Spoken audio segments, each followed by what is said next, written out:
Alléluia. Amen. Amen, amen. Gloire au Seigneur. C'est si bon de louer notre Dieu. Amen, amen. C'est merveilleux de l'adorer, de le célébrer. Alléluia. Moi, j'aime bien louer mon Dieu. Amen, amen. Quand je pense à tout ce qu'il fait dans ma vie, tout ce qu'il fait autour de moi, il est bon, il est merveilleux. Amen. Amen. Gloire au Seigneur. Prions et remettons ces moments de Seigneur. Seigneur, nous voulons te remercier, te célébrer, Seigneur. Te rendre d'excellentes actions de grâce pour ce que tu es pour nous, Seigneur. Merci pour ta présence parmi nous. Nous voulons, Seigneur, ce matin, nous effacer, Seigneur. Nous voulons diminuer ce matin, afin que, Seigneur, tu fasses ton apparition. Afin que tu prennes, Seigneur, la première place. Viens parler à nos cœurs, Seigneur. Que ta parole, Seigneur, Dieu de gloire, trouve une place dans nos cœurs, Seigneur. Oui, merci. Au nom de Jésus-Christ, je brise tout cœur, Seigneur, Dieu de gloire, endurci. Tout cœur incrédule, Seigneur, afin que tout esprit se soumette, Seigneur, à ta volonté, à la volonté du Christ, au nom puissant de Jésus-Christ. Oui, merci, Seigneur, parce que tu nous révèles les vérités de ta parole. Que ton nom soit béni, que ton nom soit célébré. Au nom de Jésus, amen. Amen, amen. Gloire au Seigneur. Ce matin, je vais vous parler des 3 types de morts. Amen. C'est vrai que il y a beaucoup de personnes qui ignorent ce que c'est que la mort. Et même les gens du monde, même les enfants de Dieu. Donc ce matin, nous allons voir ce que la Bible nous dit par rapport à la mort. Amen. Donc nous avons 3 types de morts. Nous avons la mort spirituelle, nous avons la mort physique et la mort éternelle. Amen. Donc nous allons commencer par la mort spirituelle. On va lire la parole de Dieu dans Genèse 2, 17. J'espère que tout le monde a sa Bible. Genèse chapitre 2, verset 17. Là, nous voyons l'histoire d'Adam et Ève, où Dieu a créé l'homme et la femme, les a placés dans le jardin d'Éden. Et Dieu a donné des instructions pour que les hommes respectent ces instructions. Donc la Bible dit à partir du verset 16, l'Éternel Dieu donna cet ordre à l'homme. Tu pourras manger de tous les arbres du jardin, mais tu ne mangeras pas de l'arbre de la connaissance du bien et du mal. Car le jour où tu en mangeras, tu mourras certainement. Amen. Et Dieu dit, le jour où tu mangeras de ce fruit, tu mourras certainement. Mais nous connaissons cette histoire. Nous savons que l'homme et la femme ont mangé ce fruit. Est-ce que Dieu a menti dans sa parole en disant « tu mourras certainement » ? Non, Dieu n'a pas menti, bien-aimé. Et là, la Bible nous parle de la mort spirituelle. C'est quoi la mort spirituelle? La mort spirituelle, c'est la séparation entre l'homme et Dieu. Ça veut dire qu'il y a une barrière maintenant entre l'homme et Dieu. L'homme devient éloigné de Dieu. Quand Dieu a créé l'homme et la femme, Dieu, la Bible déclare que Dieu venait les visiter chaque soir. Dieu venait parler avec eux. Dieu avait une relation intime avec l'homme et la femme qu'il avait créés. Et ça, c'était le quotidien. Mais quand l'homme et la femme ont péché, il y a eu cette séparation. Dieu les a même chassés du jardin d'Éden. Tout ce que Dieu avait créé était bon. Tout était en harmonie. Même les animaux vivaient en harmonie. Mais dès que le péché est entré dans l'humanité, il y a eu des bouleversements. Même on pouvait le voir entre les animaux qui commençaient à s'entretuer entre eux. Il y a eu des bouleversements dans la nature parce que ce péché a affecté la création. Amen. Amen. Donc la mort spirituelle, c'est la séparation entre Dieu et l'homme. Ça veut dire que quand tu es mort spirituellement, tu es éloigné de Dieu. Il y a cette séparation. Et qu'est-ce qui crée cette séparation? C'est le péché. Souvenez-vous, dans le livre d'Ésaïe, la Bible dit que les oreilles de Dieu ne sont pas sourdes. Dieu n'a pas endurci ses oreilles pour entendre vos prières. Mais ce sont vos péchés qui mettent une barrière, une séparation entre vous et Dieu. Donc quand le péché est là dans notre vie, ça crée la séparation entre nous et Dieu. Amen. Amen. Nous allons lire dans Romains 6, 23. Romains chapitre 6, verset 23.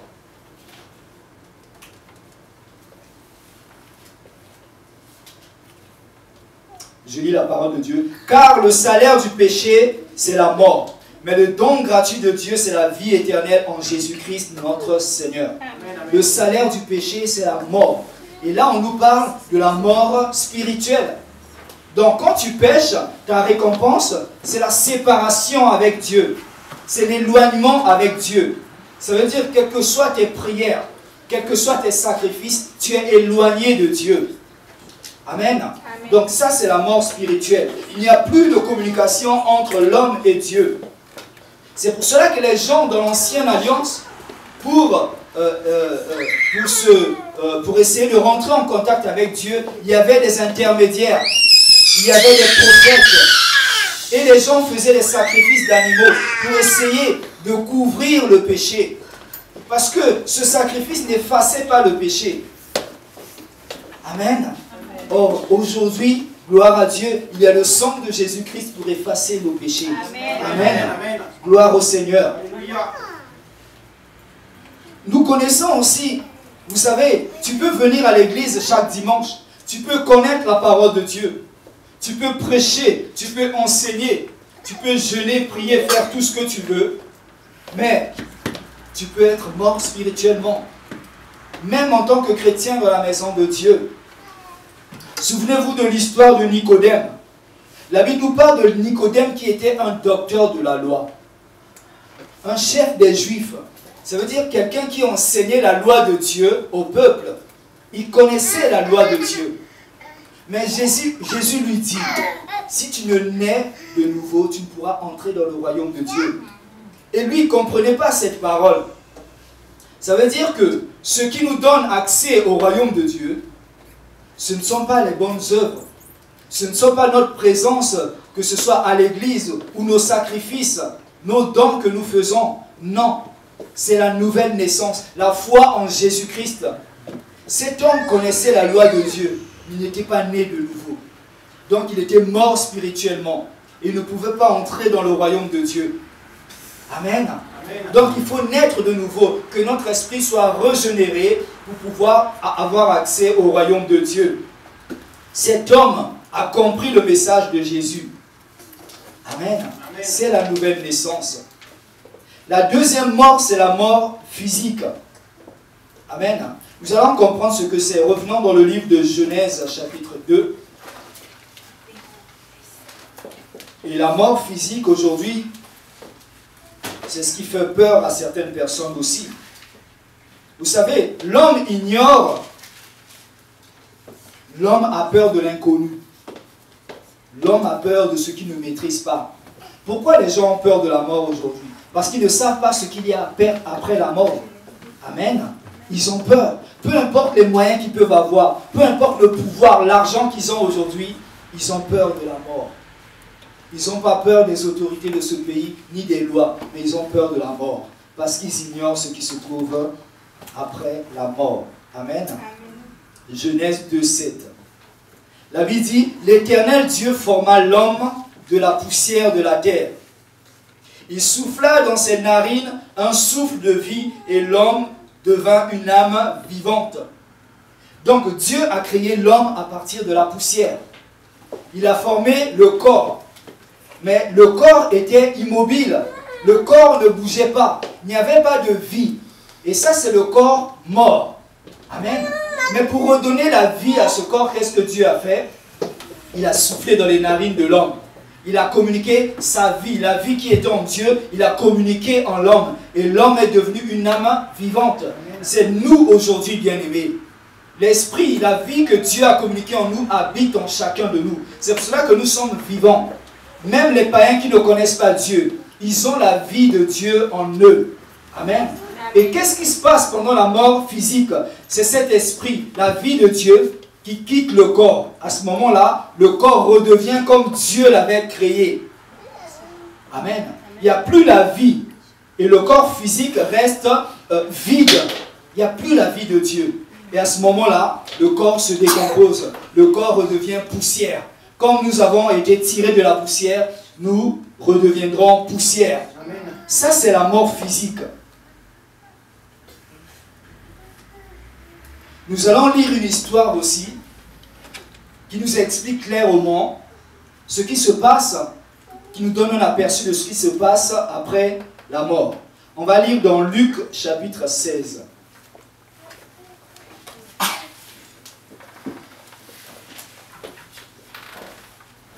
Luc chapitre 16.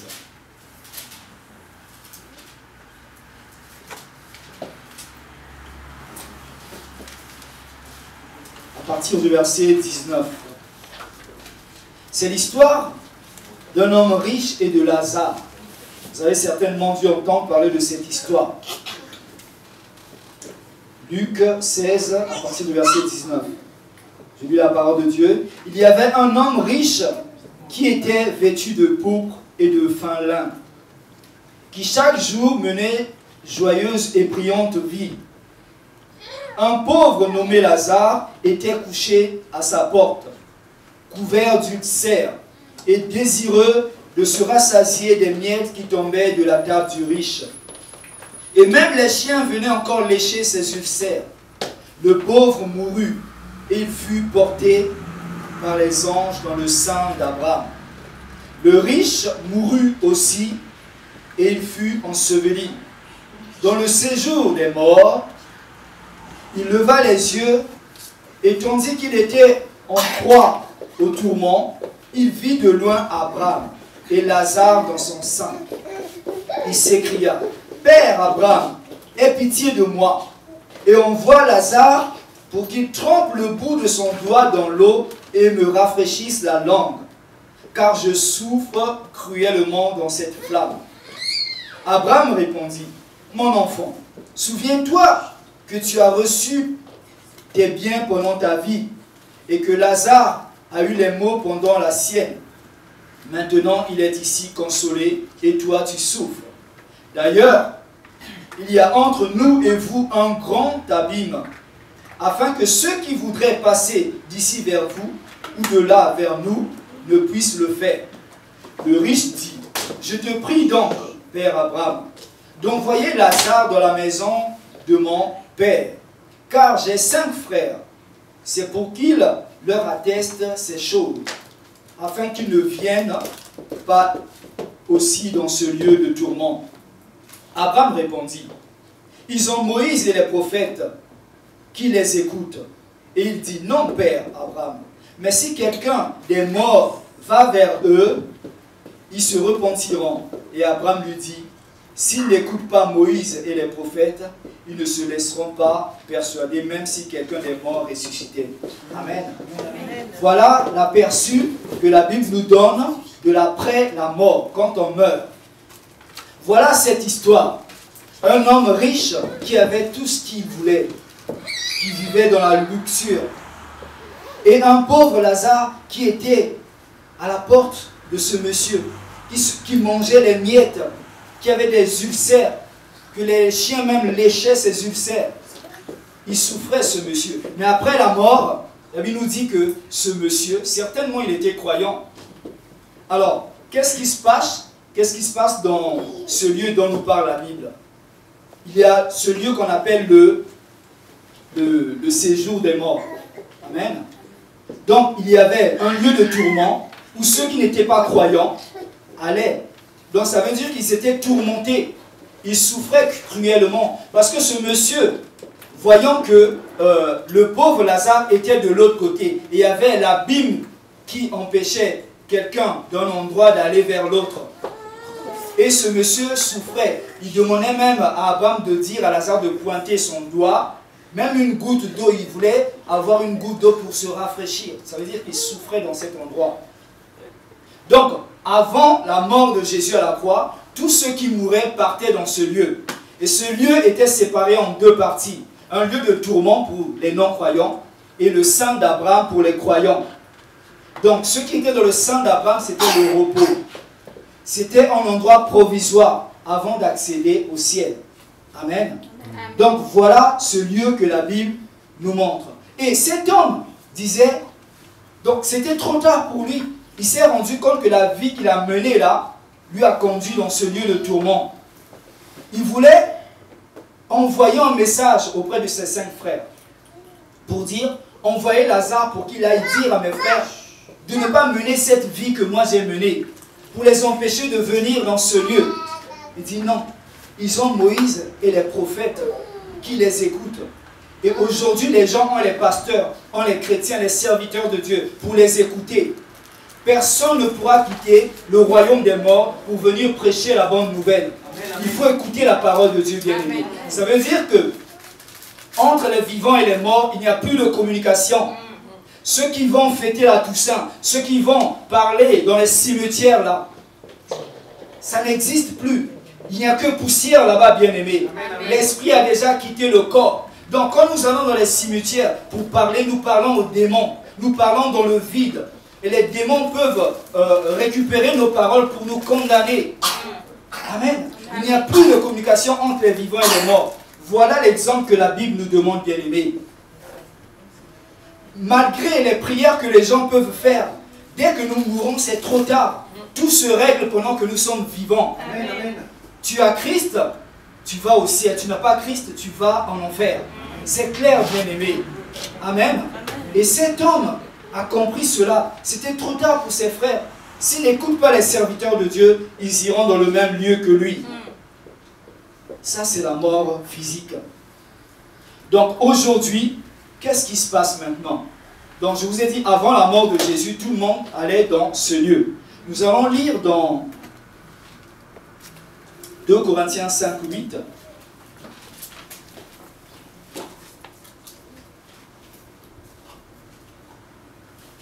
« 2 Corinthiens 5, 8.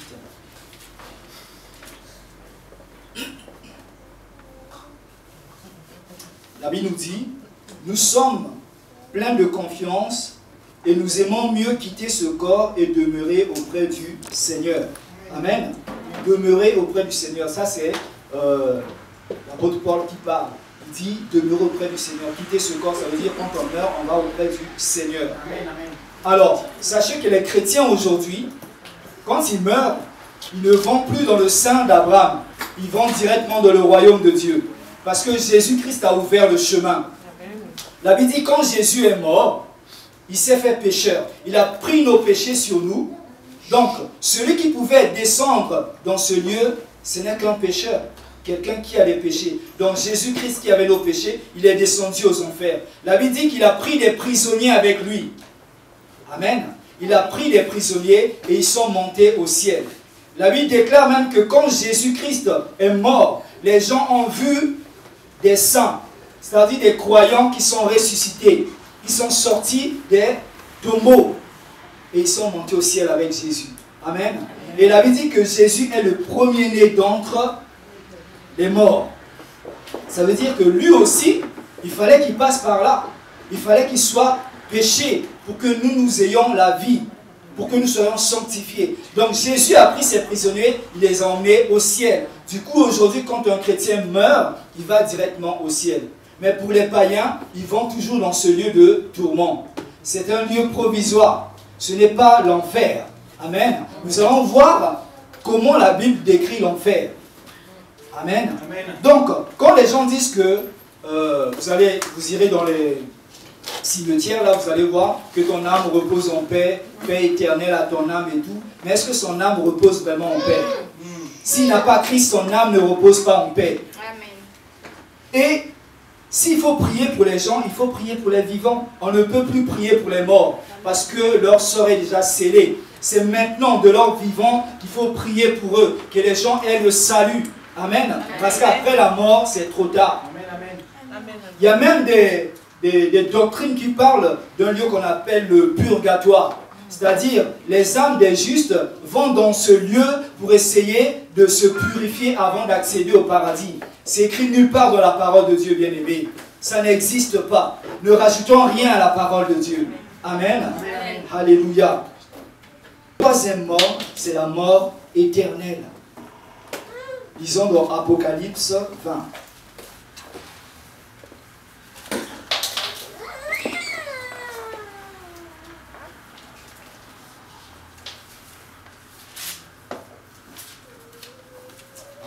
Apocalypse 20, 14. Je lis la parole de Dieu. Puis la mort et le séjour des morts furent jetés dans les temps de feu. C'est la seconde mort, les temps de feu. Quiconque ne fut pas trouvé écrit dans le livre de vie fut jeté dans les temps de feu. Amen. La seconde mort, les temps de feu. Amen. Donc voilà la mort éternelle. Tous ceux qui n'avaient pas leur nom dans le livre de vie. Vous savez à quel moment vous avez votre nom inscrit dans le livre de vie? Quand vous donnez votre vie à Jésus-Christ. Quand vous acceptez Jésus-Christ dans votre vie comme Seigneur et Sauveur personnel. La Bible déclare que les anges font la fête dans le ciel. Et à ce moment-là, ton nom est écrit dans le livre de vie. C'est ce livre-là dont la Bible nous parle. Ceux qui n'ont pas leur nom inscrit dans ce livre iront dans les temps de feu. Amen. Et qu'est-ce qui se passe dans ce lieu? La Bible dit dans Matthieu 13, 41, 42, il y aura des pleurs et des grincements de dents. Des pleurs et des grincements de dents.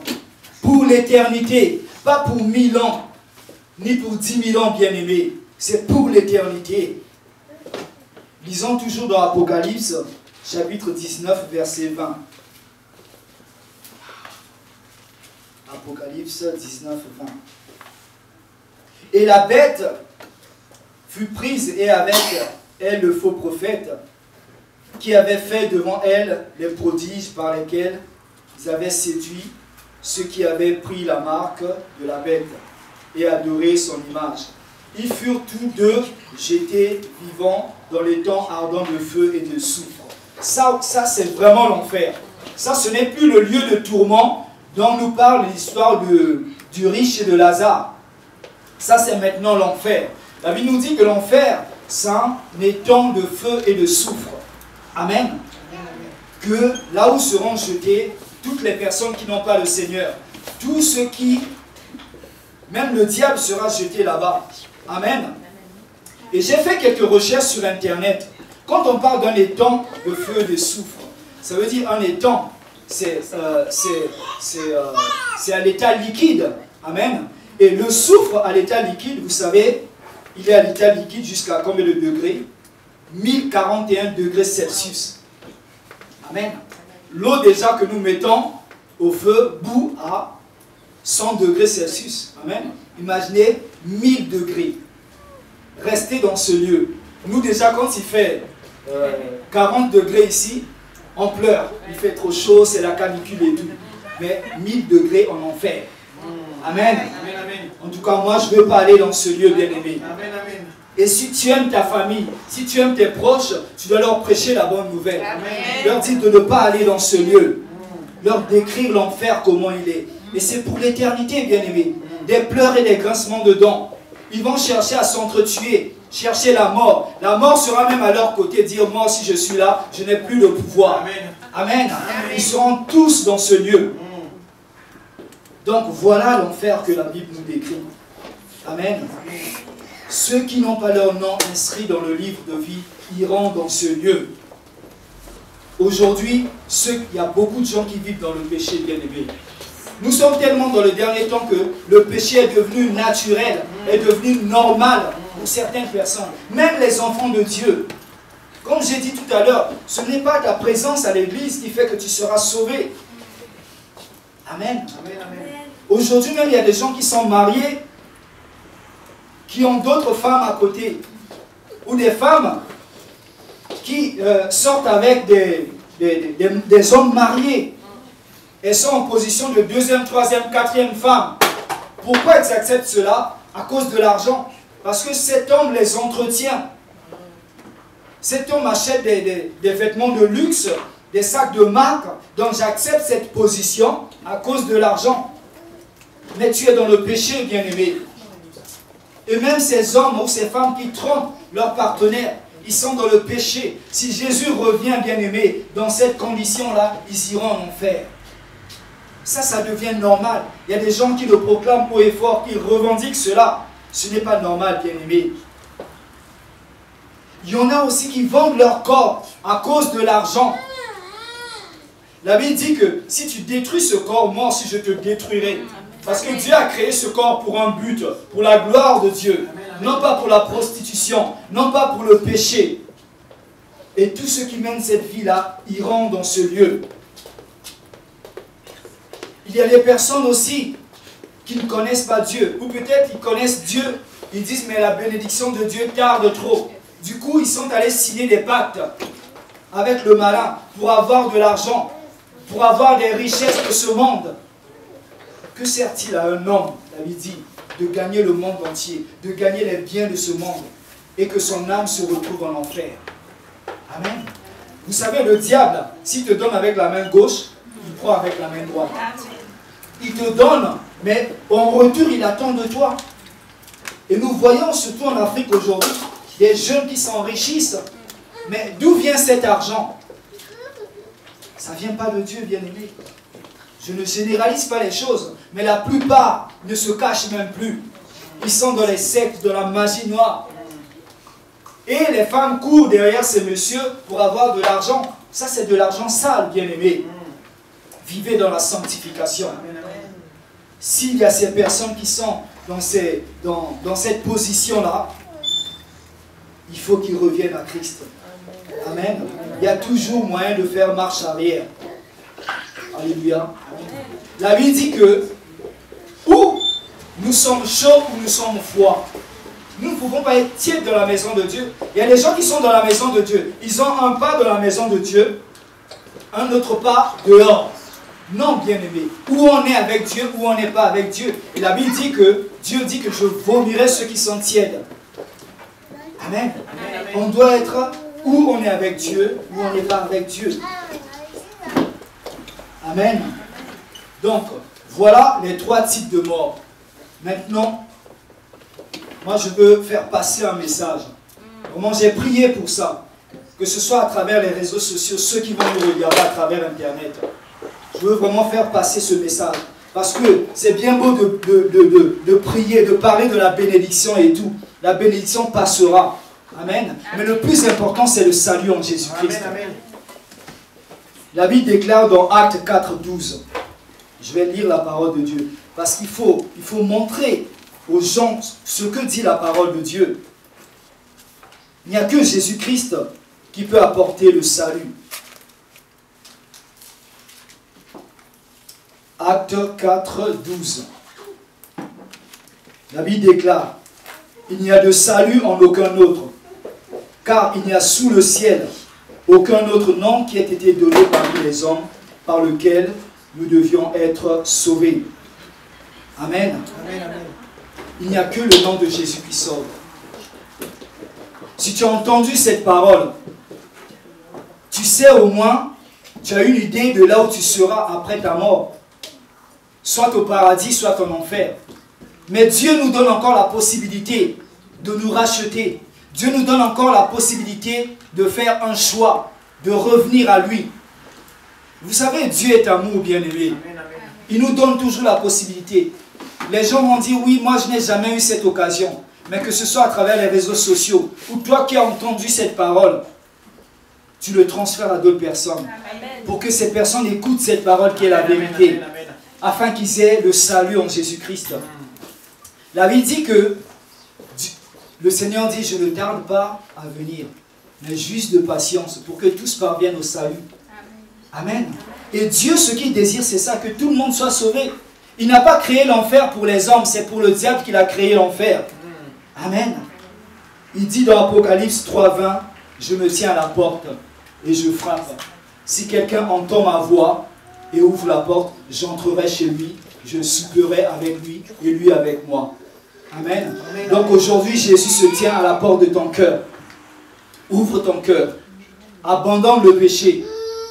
Réfléchis un peu à la vie que tu es en train de mener. Est-ce que cette vie-là mérite que tu mènes cette vie aujourd'hui et mettre ta vie en danger, envoyer ton âme en enfer? Jésus est là. Il frappe à ta porte. Tu as écouté cette parole. Change, bien-aimé. Cette possibilité t'est toujours donnée. Amen, amen. Tu peux te dire, Oui, je profite encore de la vie. Mais profiter de la vie, ce n'est pas faire la fête, aller dans les boîtes de nuit, vivre dans le péché. Ce n'est pas mener une vie de débauche. On peut profiter de la vie en étant enfant de Dieu, dans la maison de Dieu. Amen. Amen, amen. Ne ramène pas ta décision à demain. La mort peut frapper à n'importe quel moment. Quand la mort frappe, la mort ne prévient pas. Donc, bien-aimé, tu as le temps de réfléchir. Et je voudrais faire cette prière que, à travers les réseaux sociaux, à travers tout ce qui va suivre ce message, je voudrais que tu fasses cette prière avec moi. Amen. Et c'est cette prière qui va t'ouvrir l'accès au royaume de Dieu. C'est cette prière qui va te donner la vie éternelle. C'est cette prière qui va régénérer ton esprit. Si tu es mort spirituellement, c'est à travers cette prière que tu vas revivre et avoir la vie de Dieu en toi. Peu importe là où tu es, peu importe à quelle date tu vas suivre cette vidéo, tu vas écouter cette parole. Cette prière n'est jamais démodée, elle est toujours d'actualité. Fermons nos yeux et prions tous ensemble. Et cette prière, pour la faire, bien-aimé, il faut que tu sois sincère dans ton cœur. Parce que tu peux tromper les serviteurs de Dieu, tu peux tromper l'Église, mais tu ne trompes jamais Dieu. Dieu regarde ton cœur, bien-aimé. Et fais cette prière avec moi. Mais il faut que ça vienne du cœur, du fin fond de ton cœur. Fais cette prière et tu verras que Jésus va transformer ta vie. Répète avec moi, bien-aimé. Seigneur Dieu, je reconnais que Jésus-Christ est ton Fils. Qu'il est mort pour mes péchés. Et qu'il est ressuscité. Aujourd'hui, je me répands de tous les péchés que j'ai pu pratiquer dans ma vie. Maintenant, je prends la décision de marcher selon la parole de Dieu. Seigneur Jésus, je t'invite dans ma vie.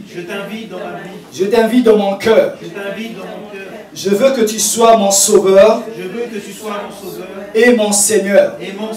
Que ma vie t'appartienne. Amen. Bien-aimé, si tu as fait cette prière pour la première fois, là, Jésus va transformer ta vie. C'est la prière de la nouvelle naissance. Tous ceux qui ont fait cette prière sincèrement, Jésus a touché leur cœur. Amen. Et les choses vont commencer à changer de leur vie. Si toi, tu nous regardes à travers Internet, tu n'étais pas chrétien, tu as fait cette prière pour la première fois, je te recommande de chercher maintenant une église. Cherche une église où tu vas pouvoir écouter la parole de Dieu, grandir dans la parole de Dieu. Parce que le diable peut voler ce que tu as reçu ce matin. Si tu ne sais pas comment chercher une bonne église, contacte-nous et nous allons t'accompagner, te conseiller dans cette démarche. Que Dieu vous bénisse. Prions le Seigneur. Seigneur, nous voulons te bénir, te rendre grâce pour ces moments. Merci pour ta parole, Seigneur, car elle est la vérité, Seigneur. Merci parce que tu viens de nous éclairer à travers ta parole, Seigneur, Dieu de gloire. Oui, Seigneur, aide-nous à demeurer toujours dans ta parole, à rester toujours ferme, Seigneur, Dieu de gloire. Afin que quand la mort, Seigneur, va nous surprendre, Seigneur, que nous soyons, Seigneur, Dieu de gloire, que nous partions vers toi. Car l'apôtre Paul disait que la mort m'est un gain. Parce qu'il savait qu'après la mort, il ira directement vers toi. Amen. Que cette parole demeure dans nos cœurs, Seigneur, et transforme nos vies. Que toute la gloire soit pour toi au nom puissant de Jésus-Christ. Amen. Que Dieu vous bénisse. Amen. Amen. Amen.